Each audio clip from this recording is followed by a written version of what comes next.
Hi, it's Sonia and welcome back to my art channel. Today I've got a quickish, because it's a pretty short sketchbook, a abstract sketchbook tour. And then from this, related, because this is in a notebook really, I wanted to discuss sketchbooks, but using, I guess, well, we could say they're traditional, but using notebooks, and I've got a pile of other sort of notebooks and journals that can be used, I think, quite happily as sketchbooks. And so to make it a bit more interesting, also I've got a couple of art books to show artists other than myself using these sort of doing altered books, using cheaper or like lined paper as well as sketchbooks. So this is I started this quite a while ago, or did I? It's a relatively recently finished. In fact, there's one spread I'm still working on, but it's in a sketch. It's in a sort of graph paper notebook that I've had for ages, and I was wanting to use it for something, I think drawing related. I like the paper, I like the size, and I was thinking about it being, you know, maybe figurative, drawing people, but I was like, I'd finished one abstract sketchbook, let's just use it, have a go and see what happens. And it was interesting. As soon as I sort of really got into it and I experimented, you know, with watercolour, different media on these pages, I realised that actually I could probably, this was going to be interesting, because I almost sort of, having the graph paper meant that sometimes I just went naturally, when you're sort of doing the meditative, intuitive, abstract, I just went into these areas using the squares, using sort of the guidance for lines. And I don't know, this sort of intricate, I quite enjoyed doing these sort of intricate lines.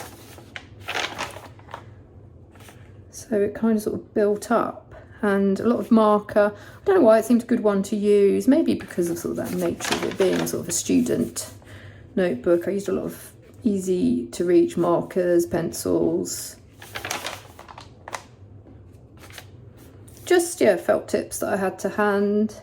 I tried layering as well. It was good to use highlighters and then go on top. Explore, like leaving white space. Here we have watercolour, and Japanese watercolour, I think. And I like how some of these papers turn out with watercolour on top. I mean, you can't go, obviously I wasn't like, doing washes and trying to do a proper watercolour painting by any means, but using it as a way of having colour and atmosphere, adding a feel to a page, just experimenting, just for the pleasure. I think the tactile pleasure of using materials is half of it. Yeah, they ended up being, for whatever reason, more intricate maybe than I would normally do. Here I feel I've gone back to sort of more, this one's sort of layered on top of each other, more organic shapes as well. Some pages it felt like I wanted to leave that graph paper background, the space, and others I ended up covering it all up. Collage, I still like to use, there's my, I've got a collage, still got my little box of odds and ends. So yeah, someone asked, do I cut up? I do cut up abstracts. Sometimes I keep the pieces quite large in a different folder, but this is my go-to for if something goes wrong in a small area. I just see, how would that work if I cover it up with this, with a bit of paper.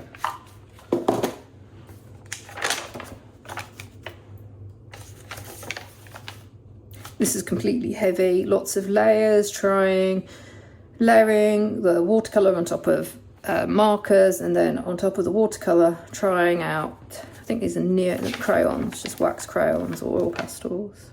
This is the page that I'm going to come back to when I feel like using this whole graph paper and going completely, intricate, building up this sort of geometric, like it's like a cross stitch, isn't it, or embroidery. And I have seen years ago when I was Instagram, I know there's like, you'd see people just meticulously doing this sort of work. And I assume, personally, I can't do this for too long, but I assume there is something very it's a good one to do when I'm listening to something which I'm trying to pay attention to, because I like to use my hand sometimes when I'm listening because that helps me concentrate. So it's like a how-to video. I'm trying to learn something. This page I really like, and I'm not sure why. It just works for me. Maybe this black and this collage, but I haven't gone too, well, it's fairly busy to be fair. This is gift wrap, which works very well as a collage material. I've got an awful lot of it as well. I was testing out the transparency. So this will be quite a fun one, I was thinking, also in an altered book. The notebook started to fall apart, so I've been having to, look, this is all falling apart, but I don't mind. I think it's because I've ripped some pages out of it at the start. I put this on Substack and someone's like, oh, the grey is too, do you want to, like, I don't know, look at the grey again. Yeah, I could very much do more on these grey areas, but actually for me, I kind of like it as a focal point. And my sketchbook, I do, you know, do what you want. Metallic markers. Oh, I like this spread because I've got collage and it's from my cut up when I'm like I've been cutting out the illustrated pages from my altered sketchbooks to use as collage material. And yeah, I think it works. There's all little bits. And then around it, I'm working and playing with the gouache, children's felt tips, whatever is to hand. This is quite a busy page, but I've obviously was wanting to use this sort of aqua turquoise a lot. I think there's acrylic markers maybe. Gold or metallic gouache. Yeah, you can see areas where I went wrong, so I put this collaged old, you know, from paper airplane books. And that's the last page. So yeah, it's not a long sketchbook tour, but actually maybe this is a good for anyone who's sort of starting off with this sort of work. It's not, you feel like you fill up a sketchbook quite quickly if it's just a small notebook or a smaller size one. Okay, now on to ideas for notebooks that could be useful, because if anyone goes through their drawers, just as I was going through my art materials, you may find that you've been gifted journals, or you've bought in sales notebooks because you kind of like the look of it. I mean, this was like very old. This is like £1.50 from years ago, and I think it was almost too precious. I don't know, I like this graph paper with all the colours, but maybe this could be used for drawing on, collaging, either as a entire book by itself or to use the paper from. Keep an eye out for, I found this in a library sale for like $2. These are great journals actually. It's a nice size, the paper's not bad, you could draw and then write. I can't show them because they're a bit more personal, but I do have a couple of more written bits of writing and then little sketches of the kids that I sort of kept when they were very small, and I just made little drawings and stuck things in small snippets of time. This one I've got I think would also be quite fun for a abstract journal.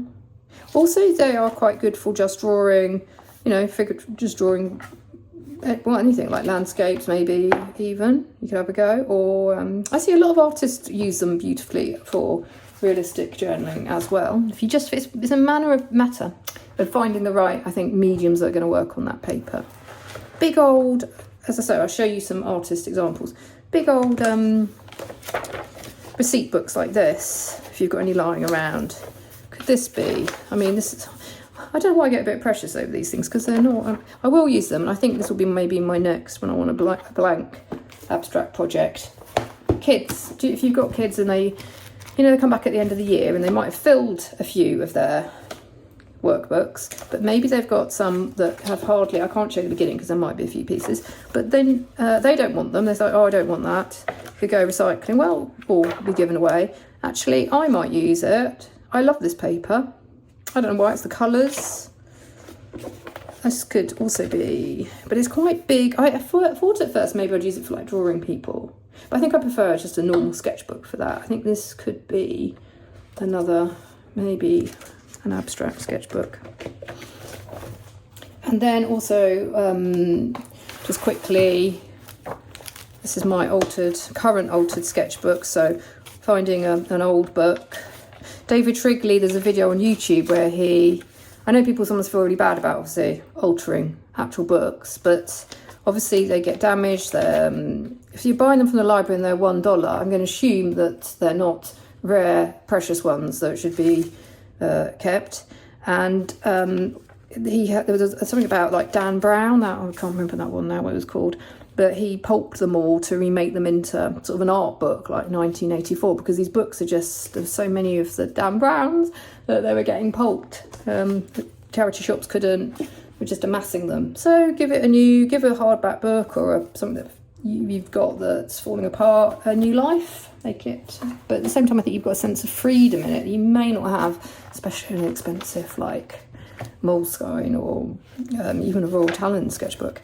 Good old composition notebooks. I'm going to show you now. I mean, is it Basquiat? And I'm going to show you Linda Barry. Obviously, let's go on to. Oh, and one other quick thing while I'm here. Make your own. I think I've got a YouTube video on zines. A lot of artists. You know, I think I got this off. I watched Austin Kleon's video on how to fold this. It's a good one. Zines you can make into abstract sketchbooks or whatever sketchbooks you want. Okay. Now, for once, let's look at some other other artists using sketchbooks or notebooks as sketchbooks and journals. So I got this book years ago because someone recommended it to me. I think my middle son was into comics back then, and they said, "Oh, this is a great one." And then I don't think it was really for him, but for me, I was like, "Oh, this is a good way of maybe keeping a sort of illustrated diary. Maybe have a go at it." And I think I did for a bit. So this is quite. She uses in her comic book class when she's teaching, she advises them all to have like I believe, correct me if I'm wrong, like a composition book to use like one pen, and then here you can see sort of just a standard way to get them into keeping, drawing. And this was actually quite good for me. I did this back when we were all stuck at home, so sometimes it did feel a little bit boring in that my days were was it going on a run, homeschooling, cooking, cleaning. Yeah, I don't know. So it was a little bit, maybe I think I felt a little bit. But amazingly, I sort of have kept them, even though I didn't keep them up, because it is interesting reading back actually what you did do at that time. And the drawings are quite funny. They are much more, I'm not going to be drawing. They're much more cartoon, basic stick figures. Okay, this is one of my favourite books that I just dug out, and now I kind of know, like looking through it again, I was like, oh, this is from years ago, and I love this one. It's called Graphic, Inside the Sketchbooks of the World's Greatest Graphic Designers. It's by Stephen Hiller and Lita Tallarico. So it's years old. And then I was like, look, I was thinking, I know, I used to love blogs on artists and designers' sketchbooks. It's very inspiring. So for example, I've marked the pages here that I think might be helpful to maybe, so hopefully will make how I've been working, what I've been showing relevant. This guy, Bruno Bezzo, I'm terrible with pronouncing, Brezzolin, a Paris-based painter, photographer and illustrator. Just looking at all his chosen collection that he's wanted to share here, I can see this sort of paper doesn't look at all like maybe I'm wrong, like a really expensive sketchbook. It looks like some of the ones that I've been using, sort of cheaper, thinner paper, which you can sort of see the warping, which I love. And then here this looks like he's got his own altered sketchbook projects going. But a bit different. I tend to kind of cover up the pages a lot. But it's a good reminder, actually, you don't need to always. I could just draw really loosely, really have fun on these pages. Right, where's the next one? Some of these I'll be careful to see, so. Oh, is this one marked? Okay. Pep Carrero, Spanish graphic designer with a painter's touch. Here, he's using diaries. This, I think, kind of inspired me. I've never been terribly successful, I have to say, necessarily in diaries, but I'm going to have another go again at some point. But I like, here we've got collage, I see a lot of artists actually online do this as well. And I like how he's covered, I wonder what he's used, covered up that sort of block colour. Yeah, it's quite a fun. And then where's the other one? Obviously the people using just all sorts of sketchbooks and the ways of making your own, having your own sketchbooks here. Sarah Fanelli, is that how you pronounce it? I know she's well known, Italian-born, London-based children's book author and illustrator. And I liked this page because you can see she's using lined paper, not necessarily heavyweight drawing paper or even watercolour paper, but she's got her own, using it in her own way. So yes, as I say, this book is amazing. It's very image heavy. I love seeing inside people's and how everyone uses their own, even other, not necessarily artists like me, but people who are graphic designers as well. Okay, so that is therefore it from me. I think I've covered everything I wanted to. Hopefully this video is helpful, especially if you're into, well, maybe if you've got some of these sort of notebooks lying around and you don't want to buy more sketchbooks, or yeah, you want to do something where you want to free up and get looser, or just, you're exploring a new genre. Anyway, those were my ideas and where I've got inspiration as well from. So thank you for watching my video, and I'll see you next time. Bye.